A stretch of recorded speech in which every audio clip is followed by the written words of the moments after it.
lot of things in Strongman uses that extension. And a lot of things require, it might be a sandbag, it might be a stone, picking and putting something in your lap safely and correctly, and then extension. So that's kind of why we want to choose the sandbag for this movement. Next movement. Yeah. So it's going to be a hip dominant movement where basically your carryover is going to be to everything you do training otherwise. You're going to be loading your hips, exploding up through that to get that forward triple extension. So that carryover is going to be in your deadlift, in your squat, your overhead. So this is really good exercise to be doing. So we're going to be sandbags just because they're a lot more, they're easier on you than stones are. Stones, we're going to show your arm thing. So that's from stones the other day. So we're going to work sandbags first and maybe some stones afterwards. Everybody's interested in that. But the movement is going to be the same. So that's why we're going to have a little carryover. These won't cut you up. They won't turn your forearms into hamburger meat. So they're a little more forgiving on you, which is why we're going to work these first. And then if we want to do some stones after that, just for, you guys hate yourselves, that's fine too. So, but the carryover is going to be there. This will be very beneficial for your hips. Any loading movement where you're working hip explosions is going to be carried over to everything you do. So let's talk about how you load a sandbag. So there's two ways to do it. You can do it. Flip the sandbag horizontally or flip it vertically. So usually the size of the sandbag is going to dictate that a little bit. See how this one's kind of round, little meatball, versus longer, taller cylinder ones. Kind of user preference on that. You like to do this one how? I like to do this one vertically. So that means instead of this way, I'm going to do it this way. So the sandbag usually starts up and you push it over to whatever side you want to start picking it at.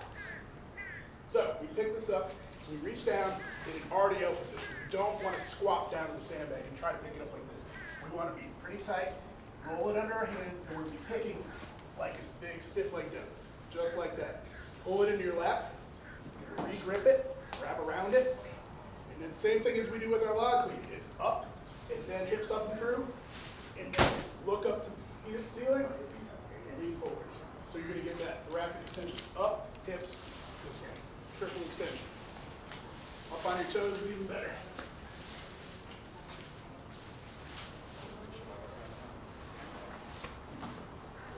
Roll it under, get a good grip, pull it into your lap, re-grip, up, hips, see, good.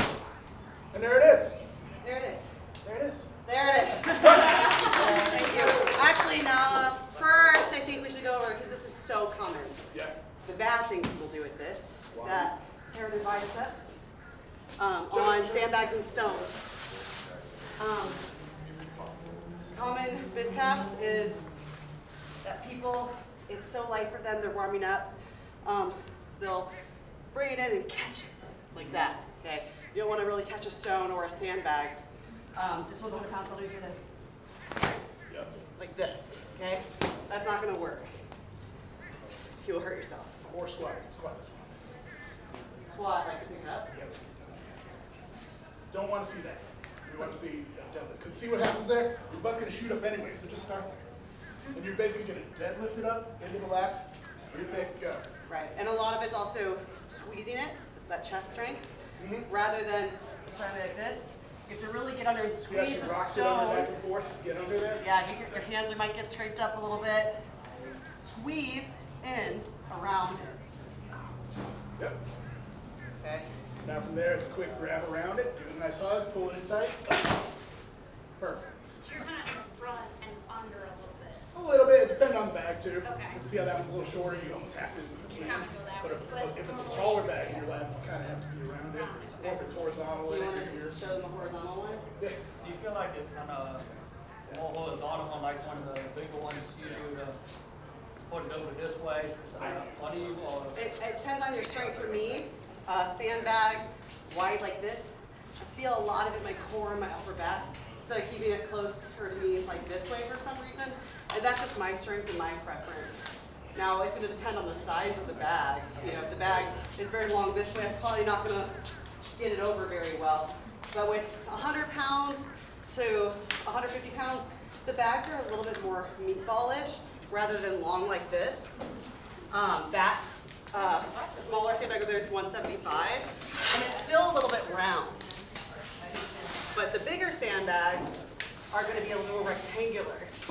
And so you might have to pick them, you know, this way. Yeah, so for me, I prefer a horizontal pick, just because usually with the taller bag, you have to kind of lean it over and then get it out of your knees. So I have a tendency to just get stuck here and get caught with it at my knees. So instead of being able to pull it there, if I'm able to just pick it this way, I'm clear right away, up quick. So it kind of depends on your leverages, how long your legs are. So the first thing you want to do for me, pick, step in, so you're a little more powerful from here. So from this horizontal pick, I'm over, get this tight grip underneath.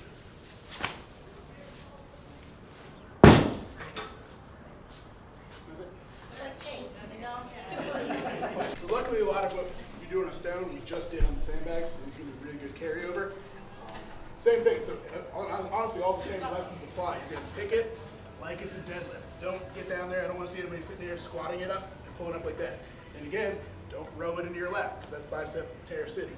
So same things apply, you're gonna deadlift it up, step in, step over the stone, and same thing up and extend on that thing. So you want full extension while you're loading the thing and kind of fall towards the platform. Right. What's up, guys? Christy from Unchained Strength here, and today we're going to go over the front squat, which